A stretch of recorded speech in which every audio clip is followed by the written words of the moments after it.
포커스를 맞춰봐야 할까요? 문서진의 찍설 문 열도록 하겠습니다. 타이탄 파트너스 문서진 대표와 함께합니다. 대표님 안녕하세요. 네, 안녕하세요. 이거 참 오늘 시장 너무너무 난해하고 어려울 것 같습니다. 일단은 발표된 내용에 따르면 10% 기준 관세라고 해야 할까요? 일단 보편 관세 느낌이 한 4월 5일, 그러니까 금요일부터 이제 시작이 될 거고, 거기에 국가별 상호 관세가 다음 주 수요일인 4월 9일부터 시작이 될 텐데, 한국이 25% 심지어 디스카운트 된 거다라고 이야기가 나왔습니다. 시장 좀 어떻게 보실까요? 제가 발표를 보면서도 이제 잠이 다 깨더라고요. 저도요. 메뉴판 이렇게 딱 듣는 순간, 이게 뭐지? 처음에 10% 관세 이야기할 때 기분 좋았거든요. 네. 드디어 랠리가 나오나? 10%? 시장에서 제가 이제 어제 방송에서 만약에 혹시라도 10% 시장에서 이야기 나온다, 10%. 만약에 10% 관세 이야기 나오면 폭등 랠리 나올 수 있을 것 같다라고 했는데 10% 관세 이야기 나오고 나서 바로 여기서 추가로 네. 예, 그러면서 이제 판례를 내놓으면서 이렇게 부간닥하면서 이제 상호 관세가 나왔죠. 저는 그런 생각을 합니다. 오늘 이 발표는 흔히 말하는 시장에서 조금 안도할 수 있는 내용도 있었고요. 그 다음에 시장이 실망할 수 있었던 내용이 좀 공존했다라고 보시면 되고, 어쨌든 단기 조정은 불가피한 수준은 맞다. 왜냐하면 시장이 환호할 정도는 아닌 거는 명확하거든요. 그러면 이제 일단은 저 장면이 나오네요. 저 때부터 잠이 확 깨더라고요. 네. 기본적으로 시장이 어쨌든 좀 우려할 만한 것부터 이야기를 드리면 10%의 보편관세라는 건 우리가 흔히 말하는 택시로 따지면 기본요금 같은 거잖아요.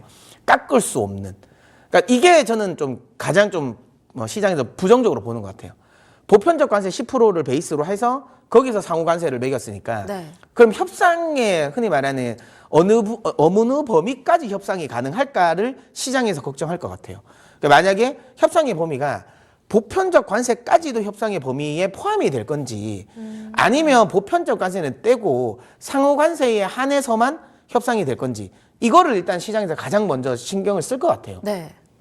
만약에 보편적 관세는 협상 대상이 아니라고 만약에 해버리면 그러면 일단 기본적으로 아무리 협상을 잘해도 기본 10%는 맞는다라는 거잖아요. 그렇게 되면 시장 입장에서는 이걸 굉장히 좀 부정적으로 볼 수밖에 없죠. 이게 시장에서는 저는 지금 그 나스닥 선물이 급락하는 이유 중에 하나라고 저는 생각합니다. 그때도 말씀드린 것처럼 13% 협상을 통해서 13%까지 낮추는 거는 그 정도까지만 맞춰놓으면 시장에 큰 충격은 없을 것 같다라고 네. 제가 말씀을 드렸는데 이거 보편적 관세 기본적으로 10% 깔면 특히 우리나라나 그다음에 일본 같이 한 20% 이상 상호 관세가 지금 나온 거 보편적 관세 플러스 상호 관세가 나온 국가들 같은 경우는 협상을 통해서 13% 미만으로 빼기가 어렵다고 저는 생각하거든요. 네. 그렇게 되면 15% 이상이 아무리 협상을 잘해도 15% 이상이 나올 수밖에 없다라는 건데 이거는 시장에서 굉장히 좀 부정적인 시나리오로 연출될 수밖에 없다라는 점. 이 부분은 분명히 확실하게 시장이 좀 우려할 것 같다라는 생각이 들고요. 그나마 이제 좀 긍정적인 포인트라고 생각이 되는 부분은 시장이 어찌 보면 시장의 예상치 그다음에 관세를 엄청나게 많이 물린 국가들 보면 그러니까 미국과의 교역에 대해서 그다음에 글로벌 전체 흔히 시장에 큰 영향력이 미치지 않는 국가들입니다. 중국은 어차피 아시는 것처럼 중국을 타겟팅을 하기 위한 거였으니까 네. 당연히 제가 보기엔 중국은 저렇게 많이 나왔다라고 생각되고요. 나머지 같은 경우는 보시면 아시겠지만 베트남이 살짝은 좀 애매하긴 하거든요. 왜냐하면 미국 같은 경우가 중국에 조금 흔히 말하는 대한 시장으로 베트남을 좀 적극적으로 공략을 했기 때문에 베트남의 관세가 높은 건 조금은 아쉽긴 한데 46%인가요? 그렇죠. 예. 그러니까 나머지 국가들은 대충 보면 우리가 보더라도 이거는 미국 경기에 글로벌 경기에 큰 영향은 없겠네라는 한 수준의 국가들이었다는 점. 그러면 핵심 국가들의 평균치를 보면 20%가 돼요. 그러면 이게 우리가 알고 있는 것처럼 20% 정도로 관세를 물릴 거야라는 거죠. 그러면 시장의 예상을 벗어난 것도 아니에요.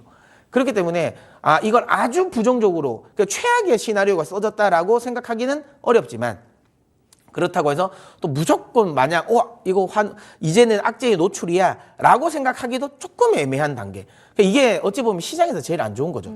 그래서 올라야 돼, 떨어져야 돼라는 좀 애매한 포인트라고 생각되고요. 제 예상은 단기적으로는 어쨌든 조정은 온다. 네. 단기 조정은 좀 불가피하다. 말씀드린 것처럼 어쨌든 저는 개인적으로 이번 결과를 20% 관세라고 생각을 하고요. 그다음에 많은 보편적 관세가 물렸지만 저는 협상 범위 내에 이 보편적 관세까지도 저는 포함할 거라 봐요. 만약에 이제 이게 그러면 결국은 이제 누군가가 먼저 치고 나오는 게 중요하거든요. 네. 누군가는 제일 먼저 협상을 할 거 아니겠습니까? 저는 개인적으로 호주라든지 그다음에 이번에 영국처럼 보편적 관세만 맞은 국가들 있잖아요. 터키 같은. 전 터키는 좀 이해가 안 되거든요. 왜 보편적 관세만 매기지? 터키도 생각보다 많이 관세를 물리거든요. 미국한테. 그럼 왜 그랬지? 뭐 이해는 안 되지만 어쨌든 지금 현재 10% 보편적 관세만 매긴 국가들의 협상에서 요거보다 더 낮아지면 예를 들어 보편적 관세 10%인데 뭐 한 5%까지 만약 협상이 났다. 아그러면 시장은 환호할 가능성이 높을 것 같아요. 어차피 우리나라 같은 경우 20% 이상 관세 매긴 거 저 다 뭐 받을 생각은 없다라는 건 압니다. 네. 그거 다 알기 때문에 중요한 건 그래서 보편적 관세까지 내려서 10% 초반까지 아니면 10% 미만까지 낮출 수 있냐 없냐를 확인하는 게 전 중요하다고 보거든요. 그래서 결국은 이제 어떤 누군가가 협상을 하는 것부터 시작을 해서 그 결과에 따라서 시장 흐름이 결정될 거라고 생각되고요. 다만 그 기간까지 뭐 빠르면 뭐 한 달 아니겠습니까? 이거 뭐 금방 나오진 않을 것 같고요. 한 달 정도일 것 같고요. 빠르면 한 달. 그럼 그 기간 동안은 경기 침체에 대한 우려가 뭐 이런 것까지도 계속 반영이 될 겁니다. 지금 뉴욕 증시 쪽을 보면 뭐 나스닥도 급락을 하지만 지금 구리라든지 그다음에 지금 유가라든지 그리고 그 미 국채도 지금은 금리는 지금 다 떨어지거든요. 이 말은 경기 침체를 반영하고 있다라는 거예요. 그러니까 이 부분이 시장이 좀 우려감이 나오면서 시장이 좀 추가 조정 가능성은 높다라는 생각이 좀 드네요. 오늘 장 상당히 난해하지 않을까 싶은데요. 긴급 전략 한번 받아볼게요. 누구도 행복하지 못한 결정. 이것도 이번 간밤에 있었던 트럼프 대통령을 향한 전략일까요? 맞습니다. 왜 저런 결정을 했는지. 근데 그런 생각은 들어요. 그러니까 우리가 흔히 말 시계열을 조금 이게 짧게 보면 네. 저게 굉장히 좀 힘든 이게 흔히 말하는 안 좋은 결정이고 분명히 모두에게 안 좋은 결정이고 힘들 거라고 생각이 드는데 조금 시계열을 넓게 봤을 때 예를 들어 올 연말을 우리가 생각을 한다면 네. 그러면 저 관세를 정말 다 받을까? 라는 생각을 하고 그다음에 그랬을 때 그러면 지금 경기 침체 우려감이 있는데 나중에 협상을 통해서 생각보다 더 많이 관세를 낮출 수도 있는 요인이 있지 않을까?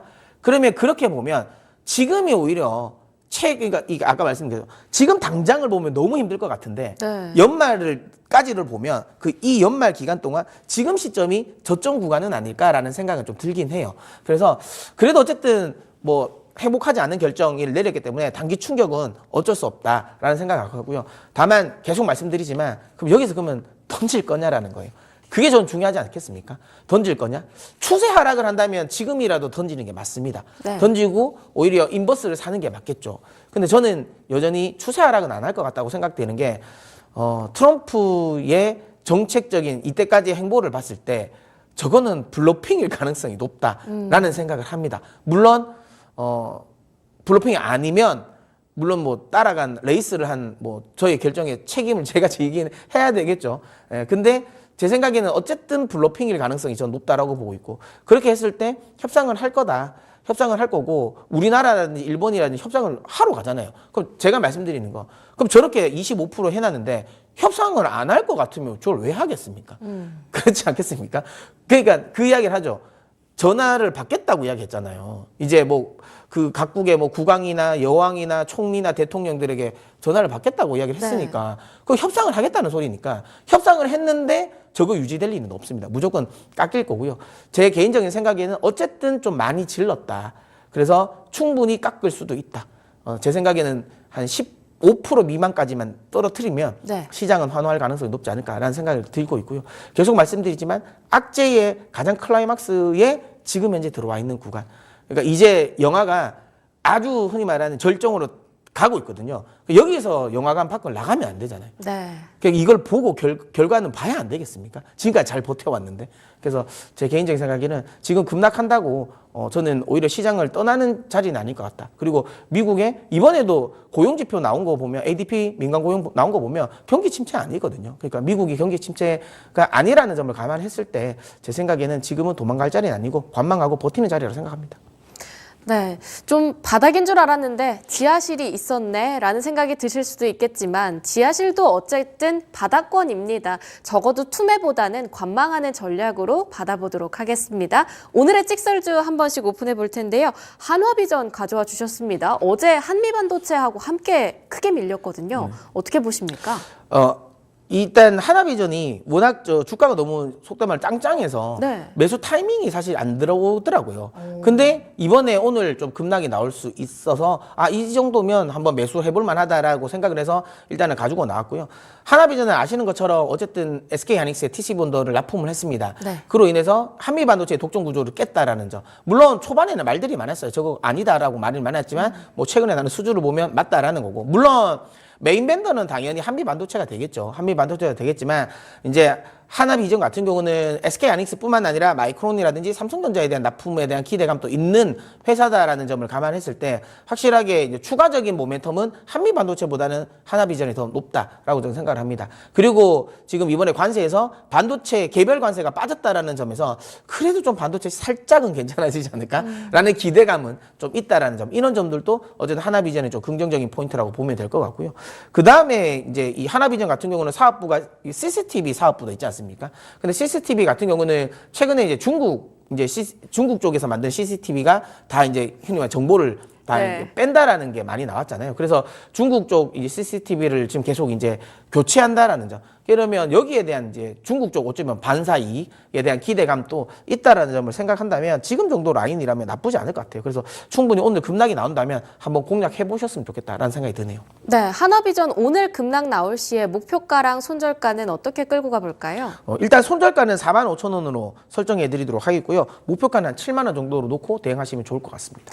네, 오늘의 찍설주 하나비전까지 받아봤습니다. 지금까지 타이탄 파트너스 문서진 대표와 함께했습니다. 대표님 말씀 감사합니다. 네.